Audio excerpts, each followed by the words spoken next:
Your cat doesn't recognize you the way you recognize her. She doesn't need to study your face to know exactly who you are. The moment you walk through that door, before you've said a word, she may already know it's you. Your scent, your voice, your footsteps, even the rhythm of your daily routine. Your cat has been quietly memorizing these things about you for years, and some of them may matter far more to her than your face ever could. Today I'm going to walk you through 6 things science suggests your cat remembers about you, and a few of them are going to change the way you look at her completely. Picture this. You've been gone for 2 weeks. You walk back through the front door, and within 30 seconds, your cat is weaving between your legs like you never left. You assume she recognized you. She did. Just maybe not the way you think.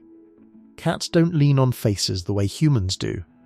Their vision is built for something else entirely, tracking motion, hunting in near darkness, catching the flick of a tail across a dark room. Fine facial detail, especially at a distance, just isn't where their eyes are optimized. Some research suggests cats can tell human faces apart, but that they may be processing them less like a photograph and more like a general shape paired with a feeling. So if it's not your face carrying the weight of recognition, what is? Start with smell. A cat's nose is estimated to be many times more sensitive than a human's, and from the day she met you, she's been quietly building a scent profile. Your skin, your soap, your laundry detergent, even subtle shifts from what you've been eating. That profile gets stored the way you'd store a song you've heard 1,000 times. You don't think about remembering it. It's just there. Then there's the sound of you. Some studies on cat behavior suggest cats can tell their owner's voice apart from a stranger's responding with an ear twitch, a head turn, a flick of attention, even when they've decided not to get up and check. And there's rhythm, the specific pace of your walk, the jingle of your keys hitting the counter. None of these are facts she memorized on purpose.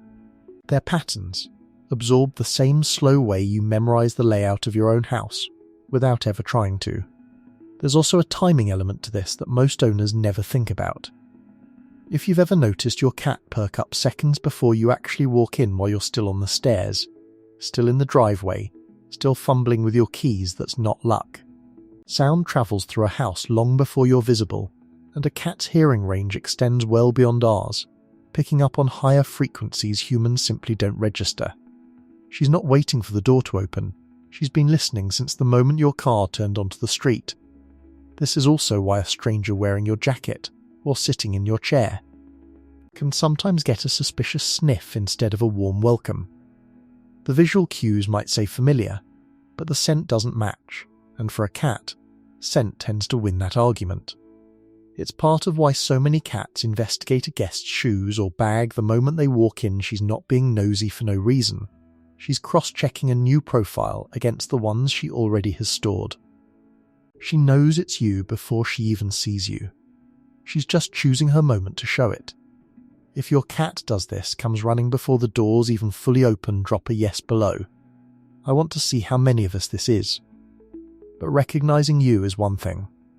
Deciding to trust you is a completely different story, and that decision might have been made years ago. In a window of time you probably weren't even paying attention to. There's a stretch in a kitten's life, roughly 2 to 9 weeks old, that behaviorists often call the socialization period. During those weeks, a kitten's brain is essentially drafting its permanent map of the world, what's safe, what's threatening, who can be trusted, and this is the part that matters to you, who counts as family. Whatever she experienced during that window tends to stick, not as a memory she could describe like a story, but as something closer to an emotional default setting she carries for life. Gentle handling, a soft voice, calm exposure to people that tends to get filed under safe. Isolation, sudden noises, rough handling that gets filed under threat. Both files stay open indefinitely. Here's what that means for you specifically. If you raised her from a kitten, if you were the one who fed her first, let her fall asleep on your chest. Talk to her in that voice you only use when nobody else is around. There's a real chance you didn't just become familiar to her. You became her baseline definition of safety itself.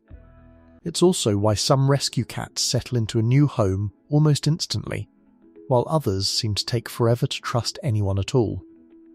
That's not stubbornness. That's a nervous system that encoded the world differently during the one stretch of time when the wiring really locks in. Think about the two extremes here for a second. A kitten raised in a calm household, handled by gentle hands from week 2 onward, tends to grow into a cat that approaches new people with curiosity instead of fear, because her earliest template of human was built on safety. A kitten who spent that same window in a chaotic environment, or without much human contact at all, often grows into a cat who needs months, sometimes years, of patient, boring, repetitive kindness just to unlearn what got written in that early. It's not a character flaw. It's not even really a choice she's making. It's biology doing exactly what it's supposed to do, just with different starting material.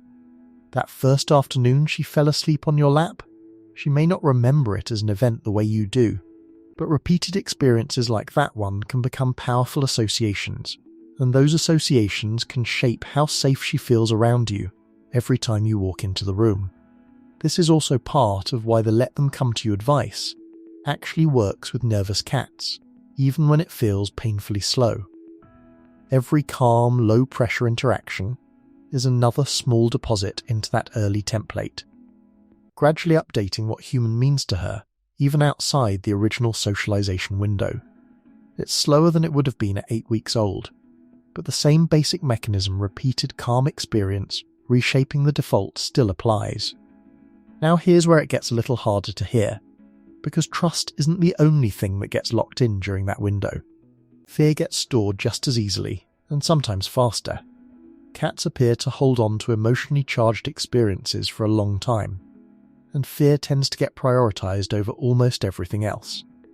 It doesn't take repetition. Often, one moment is enough. One rough vet visit. One time you raised your voice, really raised it, and she bolted under the bed. You might have forgotten it by dinner. There's a good chance she didn't. This isn't about blame. Most cat owners who've yelled once, or physically forced a cat into a carrier that didn't want to go, did it without realizing what they were building in that moment.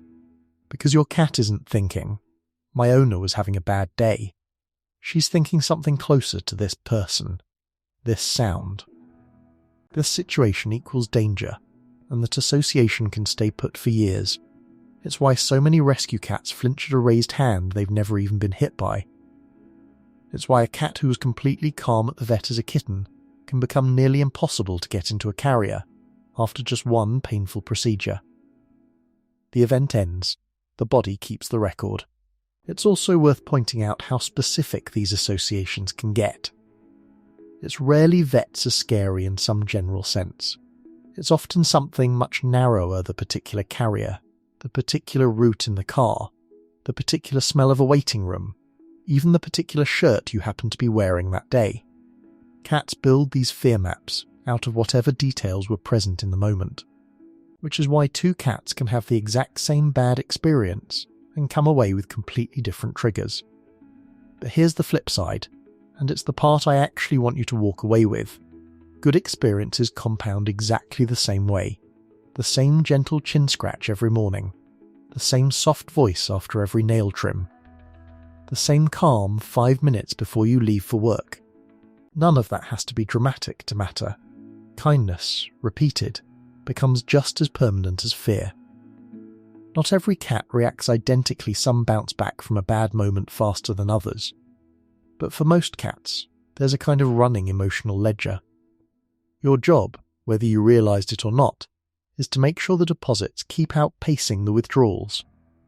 This is why the timing of comfort matters more than most owners realize.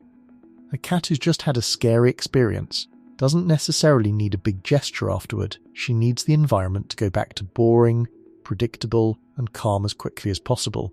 Fussing over her, forcing affection, or hovering anxiously can sometimes reinforce that something's wrong. A quiet room and a familiar routine often do more to settle the ledger than any amount of extra attention. And that ledger doesn't just track feelings in the moment.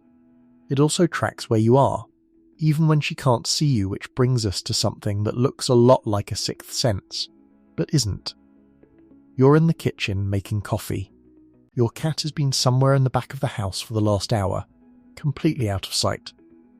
Then, almost the exact moment you sit down, she appears. It feels like she's psychic. She's not. She's just running a background process you can't see.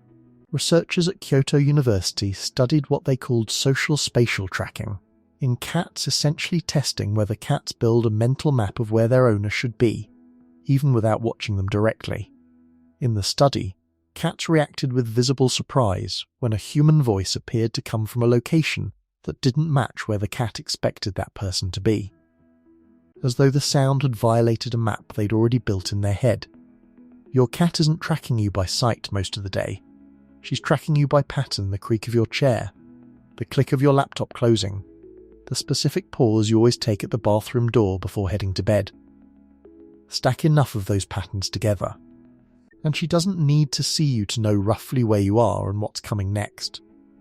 This is also why cats seem to predict your behaviour so often. She's not predicting anything, she's remembering. You come home around the same time most days. You sit in the same chair. You open the fridge at roughly the same hour. All of that gets absorbed into her running model of you, not as isolated facts, but as your rhythm. It's the same reason so many cats seem to know when it's a weekend versus a weekday, long before you've had coffee or picked up your bag.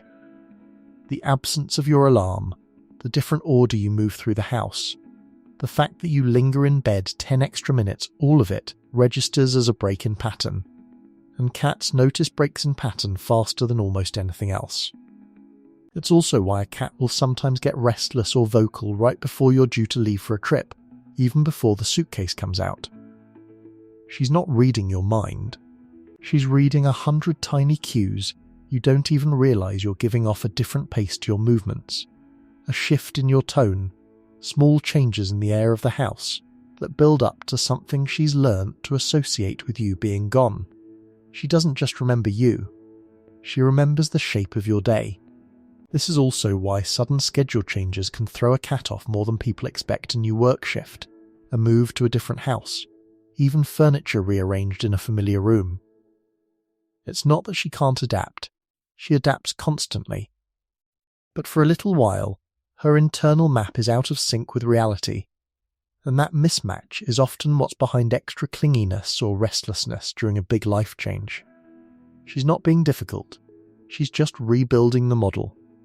And that same pattern tracking ability is exactly what's behind the next thing she remembers, something a lot of owners get completely wrong. Because they assume cats only respond to big, obvious events. Here's something most people miss about cat memory: it's rarely built from single dramatic moments. It's built from repetition. A cat doesn't need one huge event to learn that you equal comfort. She needs the 40th quiet morning in a row, where you talked softly while you made coffee.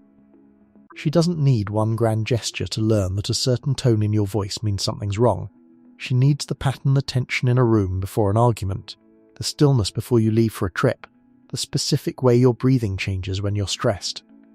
Cats appear to be extremely sensitive to these small, repeated emotional signals. And over time, those signals get compressed into something simple. This feeling means this outcome. Your calm voice becomes shorthand for safety. Gentle handling becomes shorthand for trust. A tense household becomes shorthand for stay alert. This is different from a single scary event, and it's different from simple scent or sound recognition too. This is your cat quietly building an emotional profile of you, not just who you are, but who you tend to be, day after day. Steady and warm, or unpredictable and sharp. Patient, or quick to snap. And that profile shapes almost everything else on this list. It's why some cats bond instantly with one person in the household and stay guarded around another, even though both people feed her. Both people are nice to her in the moment. She's not reacting to a single interaction. She's reacting to the pattern she's collected over months or years.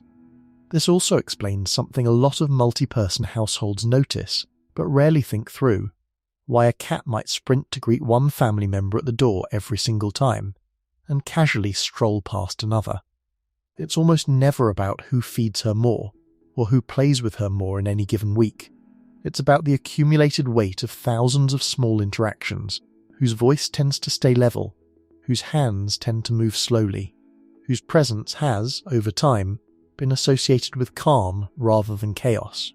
The cat isn't keeping score consciously, but the pattern is there, built one ordinary moment at a time.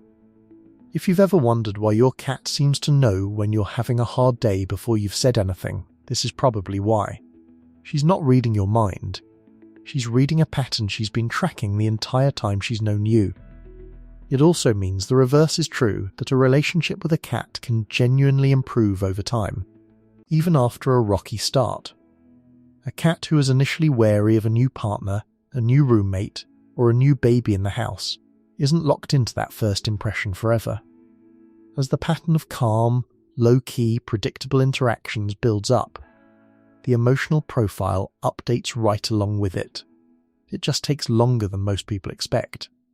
Because she's not waiting for one grand apology moment, she's waiting for the pattern to change. And that same voice, the one she's been quietly decoding for years, turns out to matter more than almost anything else on this list, including the thing most owners assume matters most: your face. Remember what I told you at the very start, that your cat doesn't lean on your face the way you might expect. Here's the other half of that idea, and it's the one I think matters most. Your voice may be one of the strongest signals she uses to recognize you. In a well-known study out of Japan, cats were played recordings of their name being called some by strangers, some by their actual owners. The cats largely ignored the stranger's voice, but when their owner's voice played, there was a reaction, ears rotating, heads turning, a shift in attention even in cats that chose not to get up and physically respond. They heard it. They recognized it. They simply decided, on their own terms, whether it was worth moving for. Some research also suggests that voice recognition in cats can hold up over surprisingly long stretches of separation. The tone, the cadence, the specific way you say her name or say "hey, baby," when you walk in stored with a kind of durability that seems to outlast a lot of the more surface-level stuff. It's worth sitting with how unusual that actually is. Your cat has almost certainly never seen herself in a mirror and understood it was her. She doesn't process the world in language, and yet somewhere in that small brain there's a stored, durable, specific template of exactly how you sound separate from every other voice she's ever heard, including other members of your household who might say her name in a similar tone. That's not a vague reaction. That's recognition, held onto for years, without a single word of it ever being understood the way you'd understand a sentence. So here's what your cat is actually carrying around. Not a photograph of your face, something older, and honestly something more personal, the sound of you. The specific feeling that rises in her the moment she hears it. The way her body seems to settle just slightly the instant you speak, even before you've touched her. It's also probably why phone calls confuse so many cats the first time they hear one. Your voice is there, clearly recognizable, but everything else about the moment is wrong. No scent nearby, no body language to read, no footsteps leading up to it. Some cats will search the room for you, look behind the phone, or meow back at a voice with no visible source attached to it. It's a strange little glitch in an otherwise very reliable system, and honestly, it's kind of the clearest proof of how much weight your voice alone carries for her. You've been building that memory every single day without trying to. Every quiet sentence at the food bowl, every one-sided conversation you've had with her, fully aware she can't follow the words. She may never understand a single sentence you say to her, but she follows you in every way that actually matters. So next time she runs to the door before your key's even in the lock, or appears the second you sit down, that's not coincidence. That's memory, built quietly, one ordinary day at a time. Which one of these 6 surprised you the most? Tell me below. See you in the next one.